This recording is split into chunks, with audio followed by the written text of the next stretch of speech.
Hi everyone, ಇವತ್ತು ಬುಧವಾರ ಮಾರ್ಕೆಟ್ಗೆ ಹೋಗ್ತೀವಿ ಅಂತ ಹೇಳಿದ್ವಲ್ಲ, ಹೂವೆಲ್ಲ ತಂದ್ವಿ. ಹೂವು ಅಂತೂ ತುಂಬಾನೇ ರೇಟ್ ಆಗಿದೆ. ಬರೀ ಹೂವು ಮತ್ತೆ ಹಣ್ಣು ತಂದಿದ್ದು ಅಷ್ಟೇನೆ. ಇನ್ನ ಮಲ್ಲಿಗೆ ರೇಟ್ ಅಂತೂ ತುಂಬಾನೇ ಆಗಿದೆ. ಮಲ್ಲಿಗೆ ಆದ 1,000 ರೂಪಾಯಿ, 700 ರೂಪಾಯಿ ಮತ್ತೆ 500 ರೂಪಾಯಿ ಮೇಲೇನೆ ಎಲ್ಲಾನು. ಮತ್ತೆ ಹಣ್ಣು ಕೂಡ ತಂದ್ವಿ.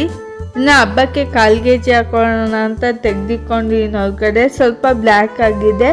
ಅದಕ್ಕೇನೆ ಬೆಳ್ಳಿ ಐಟಮ್ ಹೇಗೆ ತುಂಬ ಬೆಳ್ಳಕ್ಕೆ ಮಾಡ್ಕೊಳ್ಳೋದು ಅಂತ ತೋರಿಸ್ತಾ ಇದ್ದೀನಿ. ಇಲ್ಲಿ ಕೋಲ್ಗೇಟ್ ಪೌಡರ್ ಸ್ವಲ್ಪ, ಮತ್ತೆ ಸ್ವಲ್ಪ ಸೋಡಾ ಪುಡಿ, ಆಮೇಲೆ ನಿಮ್ಮ ಹತ್ರ ಯಾವುದಾದ್ರು ವಿಮ್ ಜೆಲ್ ಇದ್ದರೆ ಹಾಕೊಳ್ಳಿ. ವಿಮ್ಮೆ ಹಾಕ್ಬೇಕಂತ ಏನಿಲ್ಲ, ಯಾವುದಾದ್ರು ಲಿಕ್ವಿಡ್ ಜೆಲ್ ಇದ್ದರೆ ಹಾಕೋಬೋದು. ಎಲ್ಲ ಸ್ವಲ್ಪ ಹಾಕೊಳ್ಳಿ.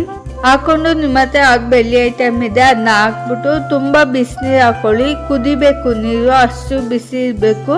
ಅಷ್ಟು ಹಾಕೊಂಡು ಒಂದು ಅರ್ಧ ಅವರ್ ಬಿಟ್ಬಿಡಿ. ಅರ್ಧ ಅವರ್ ಬಿಟ್ಟಾದ್ಮೇಲೆ ಹಾಗೆ ಕೈಲೇ ವಾಶ್ ಮಾಡ್ಕೋಬೋದು. ಇಲ್ಲ